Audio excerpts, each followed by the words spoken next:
नमस्ते दोस्तों, कैसे हैं आप लोग। आज हम एक प्रश्न के ऊपर बात करने वाले हैं।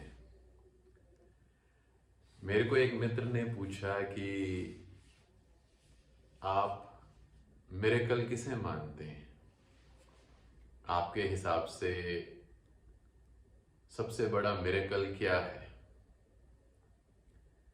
चलिए थोड़ा सा इसके ऊपर बात करते हैं। मैं एक आपको मिरेकल की बात बताता हूँ जो मेरे सामने तो नहीं हुआ, पर उसे शायद मैं एक बहुत बड़ा मिरेकल मानता हूँ।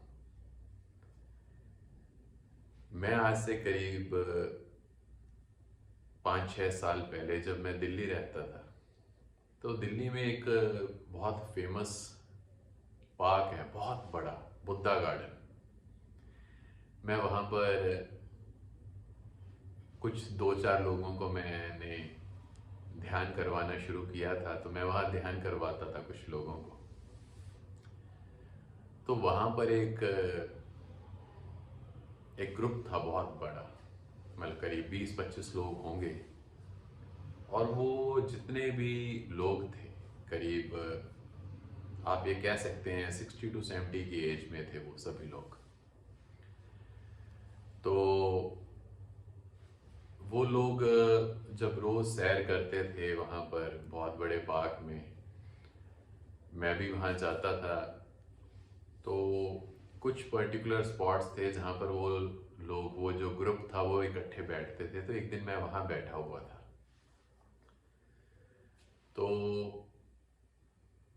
धीरे धीरे मेरा सभी लोगों के साथ परिचय हुआ। तो वहाँ पर मेरे को एक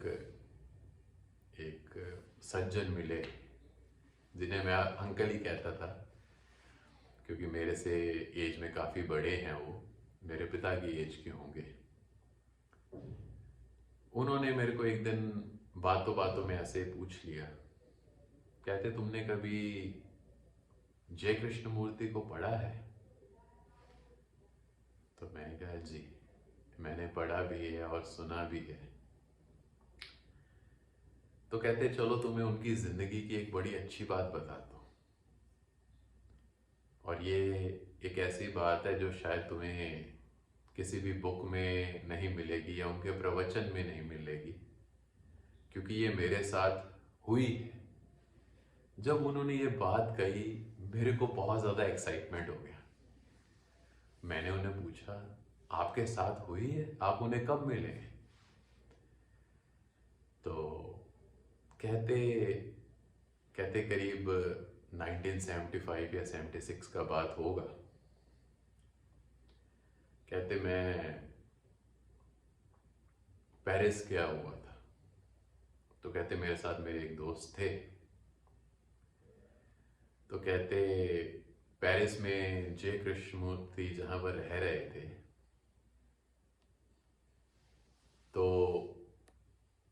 किसी ने मेरे को बताया कि ऐसे एक इंडिया के एक संत हैं बहुत बड़े, अगर आप मिलना चाहो तो आप मिल सकते हो, पर ज़्यादा समय वो अमेरिका, इंग्लैंड या बाकी जगह रहते हैं, इंडिया में आते हैं पर कम आते हैं। तो कहते मैंने पूछा उनका नाम क्या है। तो कहते उन्होंने बताया जिदू कृष्ण मूर्ति। तो कहते हम चल पड़े वहाँ पर। कहते हम जब वहाँ पर पहुँचे, तो कहते जिस सज्जन के फ्लैट में कृष्णमूर्ति रह रहे थे, तो कहते काफ़ी बड़ा फ्लैट था। कहते करीब 25-30 लोग वहाँ बैठे हुए थे। तो कहते मैं जब वहाँ गया तो कहते मेरे दिल में एक बात थी। कहते मेरे वाइफ को उस वक्त बैक एक बहुत रहती थी, पीठ में दर्द, और कई बार उन्हें उसके साथ साथ टांग में दर्द भी बहुत होती थी। तो उन्होंने कहा, कहते बेटे जैसे आज के समय में जिसे हम शटिका कहते हैं, कहते उन्हें वो बहुत दिक्कत थी उस वक्त। तो कहते मेरे दिल में एकदम आया कि पहली बार इन्हें मिल रहा हूँ, क्या बात करूँ क्या ना करूँ। और मैं तो कोई इतना धार्मिक हूँ भी नहीं, और मैं यहाँ आ क्यों गया हूँ। तो कहते पता नहीं क्यों मेरे मन में आया कि मैंने पूछता हूँ कि मेरी वाइफ को ऐसे प्रॉब्लम रहती है, उनकी पीठ में दर्द रहती है और मेरी टांग में उनकी टांग में दर्द रहती है। तो कुछ शायद वो इलाज बता दें या कुछ कृपा कर दें, वैसे ही जैसे संत महापुरुष हैं, तो क्या पता आशीर्वाद दे दें, वैसे ही वो ठीक हो जाए।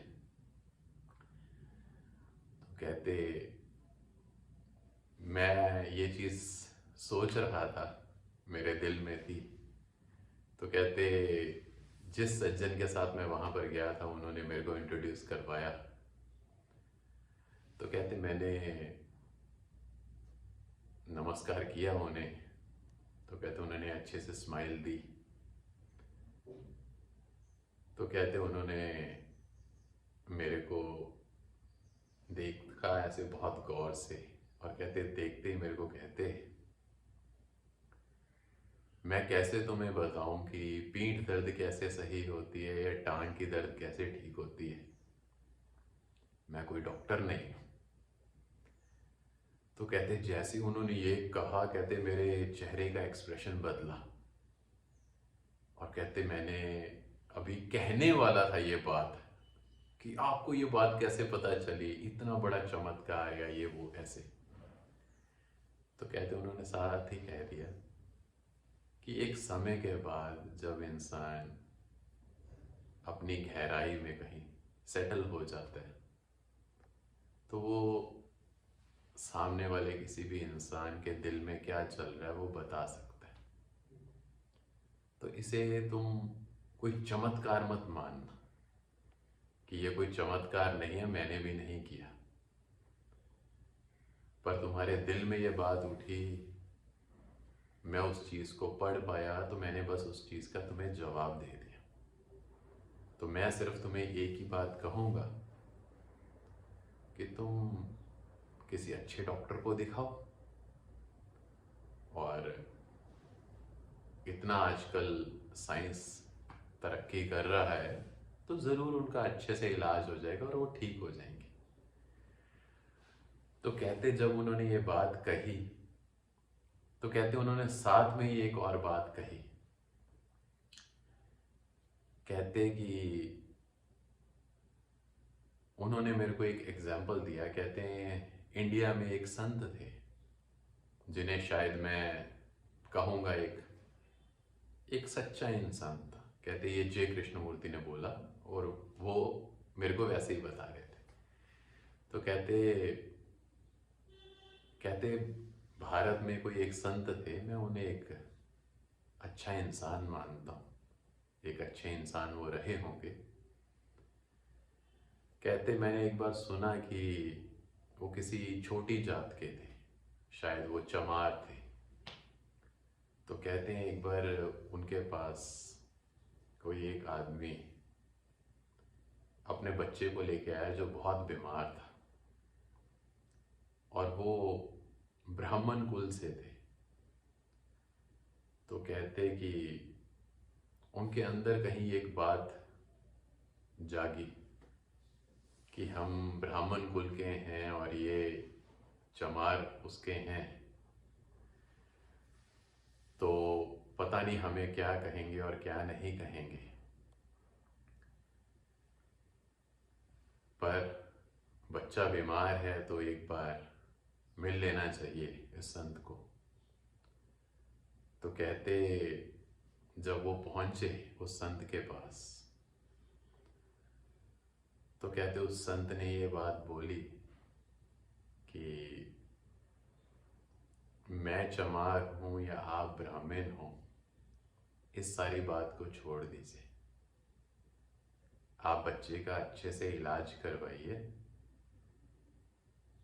और इस फला गांव में मैंने सुना है कोई एक वैद्य हैं बहुत अच्छे, आप अपने बच्चे को वहां ले जाइए और वो ठीक हो जाएगा। तो कहते हैं वो आदमी बिल्कुल आश्चर्यचकित हुआ और उन संतों के पांव में गिर पड़ा। तो कहते हैं उन संत ने भी यही बात कही कि इसे चमत्कार मत समझिएगा। जब हम कहीं ध्यान में गहरे स्थित हो जाते हैं, कहीं पर हमारा टिकाव आ जाता है, तो हम दूसरों के दिल की बात जान पाते हैं। तो इस चीज को चमत्कार मत समझिए।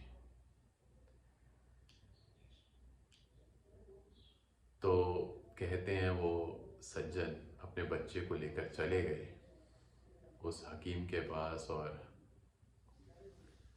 वो बच्चा बाद में दवा लेने के बाद ठीक हो गया। तो कहते हैं जब ये पूरी बात जय कृष्ण मूर्ति ने उन्हें बताई, तो कहते सभी लोग हंस पड़े जो भी वहां पर बैठे थे, और कहते बात आई गई हो गई। कहते क्योंकि जय कृष्ण मूर्ति इन सारी चीजों से बहुत ऊपर थे। तो मैंने कहा और कुछ उनके मुताबिक बताइए। तो कहते कि अगर वो तुम्हें मिलते, तो मेरे को जब उन्होंने ये बात की, मैं खुद और खुश हो गया थोड़ा सा। मैं कहा अच्छा। कहते अगर वो तुम्हें मिलते तो वो इतने एक इनोसेंट तरीके से चीज़ों पर बात करते थे कि शायद तुम्हें ये पूछते ये पगड़ी कैसे पहनी है, बहुत सुंदर लगती है, इसे सफ़ेद रंग में तुमने क्यों चुना है। कहते वो आपसे ऐसे बात करते जैसे कोई 4 या 5 साल का बच्चा हो। उनसे ज़्यादा सरल तरीके से कोई बात नहीं कर सकता था। तो जब उन्होंने मेरे को ये बात बताई तो मेरे को बहुत अच्छा लगा। अब उस प्रश्न पे आ जाए कि मैं चमत्कार किसे मानता हूं,